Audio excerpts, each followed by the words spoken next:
All right, back with another one. It's cool because I don't really remember too much about this flight, but I know that I had intended to scope out this like abandoned shopping mall in LA, and I don't think there was like access. I think it was kind of boarded up, but I found another cool kind of non-abandoned shopping area. This was obviously at nighttime, so but yeah, I was like driving around the.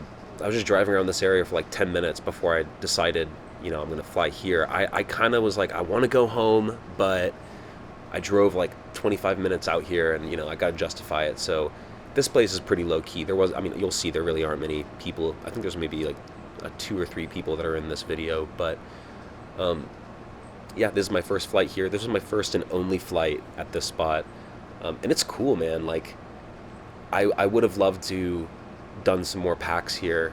There's a person. I would have loved to do some more packs here, but I think I was just feeling like I was just kind of feeling the sketch factor of flying in public. Like I'm still not really like I'll like do some flights and then I'll kind of get in the zone, and then I'll be okay with flying in public. But like it takes some adjusting every time I decide to go out for a session, and I hadn't adjusted, so I was kind of a little timid here. Um, Look at me coping for my lack of skills. I was timid. No, I mean, yeah, it's this is a very cool spot. Like I think as much as I do like exploring, God, this is so cool. As much as I do like exploring, I really want to get better at freestyle. And if there was kind of like a retort to me wanting to fly at all these places because I found that's what I thought made it interesting. Like somebody could say to me, "Oh, well, for me, what makes flying drones interesting are the tricks and the techniques, and I could do that anywhere, and I would still be practicing the tricks."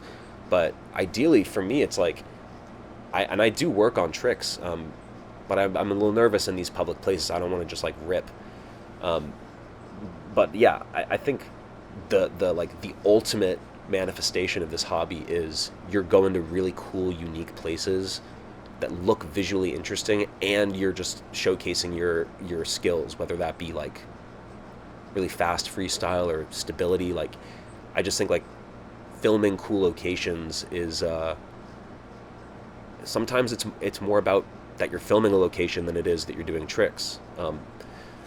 And it's funny when you think about a drone, like you can kind of think about a drone as like this animate bird almost, like people call them birds, and I do see drones like that for sure. But I think I like to think of it more as like a camera on a gyroscope, basically. Like, how would somebody who uses cameras take advantage of the tiny form factor of this camera and use it to get interesting shots?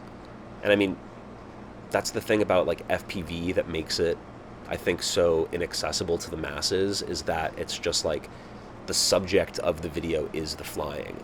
And I don't know if you've seen Flow State, but that's like that YouTube documentary where all these kind of pioneers of the hobby talk about FPV, and that's one of the things that's true, is like if you're a fan of FPV, you're probably watching it because you think the tricks are cool. You're probably watching it because you think it's about the flying.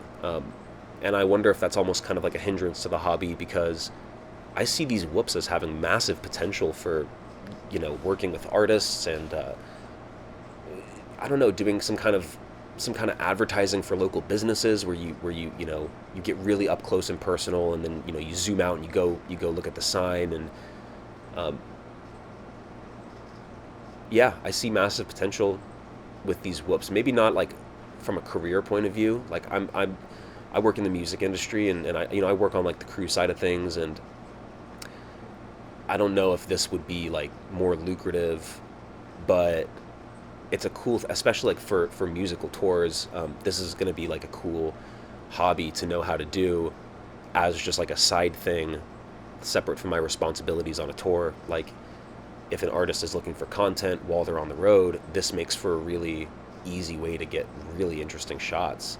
And I just think it's kind of an untapped market, and I think it comes down to the kind of people that fly drones are not typically the kind of people who go on tours. Like maybe it's kind of just like it's like a nerd's hobby, and musicians are cool, and I just think that we could really bridge the gap there.